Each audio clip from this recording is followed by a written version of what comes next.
ईश्वर शब्द गोटे religious concept धर्मर जो संप्रदाय अच्छी जो पंथ अच्छी जो संगठन अच्छी सी जो भाव में ईश्वर को प्रतिष्ठा करते ईश्वर विषय जो भाव में धारणा सृष्टि करते ईश्वर से भाई हो जाती। ब्रह्म शब्द आम वेदांत घोषणा कर जो मैंने कम बुद्धि संपन्न जो मैंने इग्नोरांट ईश्वर तांको चिंताधारा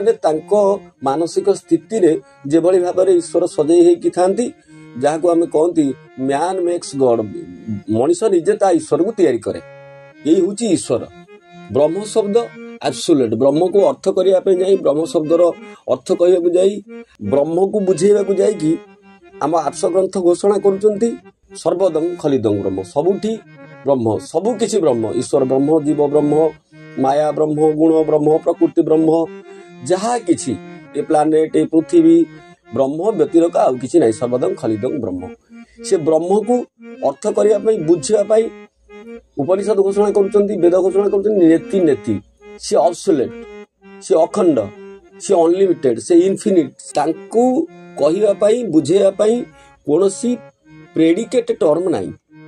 तांको बुझेया पई ये नेगेटिव टर्म में बुझे हम जे नेति नेति जमती प्रेडिकेट टर्म नहले कोनोसी वाक्य पूर्ण नुह जमती रोज इज रेड आम रोज इज रेड लेखिकी रोज को सीमित कले गोलाप को सीमित कले नाली रंग भितर रोज इज रेड अर्थात non red is not rose जे नाली नुह सी कौन गोलाप नुहे rose is red rose is white rose is green ये सब हो पारे तेणु ब्रह्म शब्द को अर्थ करने नेति नेति कहुई ब्रह्म व्यापक विस्तार ब्रू धातु आसी जा विस्तार केते बाट केते दूर आम कल्पना आम बुद्धि आम मन जेते दूर जापर से से उपनिषद घोषणा कर कम बुद्धि संपन्न जो माने ज्ञान मार्गर साधक नुहति से माने ये ब्रह्म को श्रवण मनन निधिध्यासन रे बुझिबा पई सक्षम हो पारंती नाही। ब्रह्मर विस्तारता ब्रह्म शब्द बुझिबा ब्रह्म को बुझिबा ब्रह्म को जानिबा किए क्या को जानिबो जी जानिबो सी निजे सेई ज्ञाता ज्ञेय द्रष्टा दृश्य ये सब ब्रह्म निकट रे सबु समान जोठी ब्रह्म को न बुझी पारिकी कम बुद्धि संपन्न लोक विश्वासी भक्त लोक सी मायार जो त्रिगुणात्मिका शक्ति अच्छी सत्व गुण रे से ब्रह्म को से ब्रह्मा भाव में देखे जी सृष्टिकर्ता रज गुण रे से ब्रह्म को सी विष्णु भाव में देखे जी होचंती पालन करता से ब्रह्म को से तम गुण रे शिव बोली विचार करे महेश्वर भगवान बोली विचार करे जी होचंती प्रलयर प्रतीक ब्रह्मा विष्णु महेश्वर जार रूप अच्छी जार नाम अच्छी जहाँ को आम आकार देइचंती जेमती जगन्नाथ महाप्रभुंकर नवकलेवर समय ब्रह्मरु प्रसंग आरंभ हुए तापर से जगन्नाथ हुंती नरसिंह हुंती वामन हुंती राम हुंती कृष्ण हुंती पुणी यशोदा होगी मध्य पूजा पाती से पुरुष हुंती से नारी हुंती से सबू हो पारती जेभली भाव में आमे तांको बेश सज करे जेभली भाव में तांकर मंत्र पढ़ती स्तुति करती दिने जी नरसिंह रूप में पूजा पाउथिले नृसिंह मंत्र पूजा पाउथिले जी दिने राम मंत्र पूजा पाउथिले सी कृष्ण मंत्र पूजा पाउचंती तेणुक जेभली भाव में आमे तांको सजई दियंती जेभली भाव में पूजा करती से ब्रह्म से नवकलेवर बेले जो ब्रह्म से ब्रह्म दारू आरोपित हो से भाव में पूजा पाई चलती परंतु सी जो ब्रह्म तांको नहीं कि सब किसी सारा जगत ये विश्व ये अंतरिक्ष जहाँ किसी हम देखुं सब तो ब्रह्म को नथिंग एक्जिस्ट एक्सेप्ट एक्जिस्टेंस जोठी जार अस्तित्व नहीं सी तो केबे रही परिबो नहीं सब किछि ब्रह्म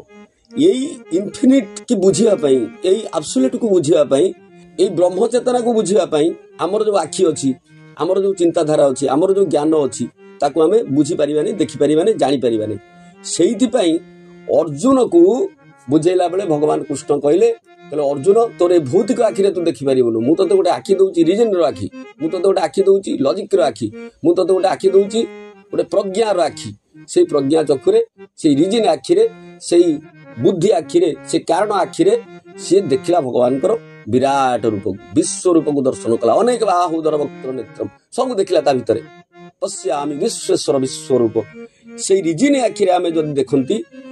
आम वेदांत कहउचंती आम शास्त्र कहउचंती आम आचार्य घोषणा करुचंती जदि से कारण आखिरे बुद्धि आखिरे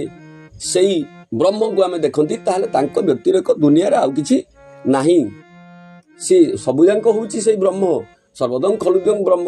ସେଇ ଅଖଣ୍ଡ ଅସୀମ ବ୍ରହ୍ମଙ୍କର ପ୍ରତିବିମ୍ବ ତ ଏଇ ଜଗତ। ସେ ଜଗତ ଭିତରେ ଆମେ ତ ଗୋଟିଏ ଜୀବ, ତେଣୁ କରିକି ସେଇ ବ୍ରହ୍ମ ତ ଏକ ଅହମ ବହୁଶ୍ୟାମ, ସେ ଏକରୁ ତ ଦୁଇ ସିଏ ହେଇଛନ୍ତି। ସିଏ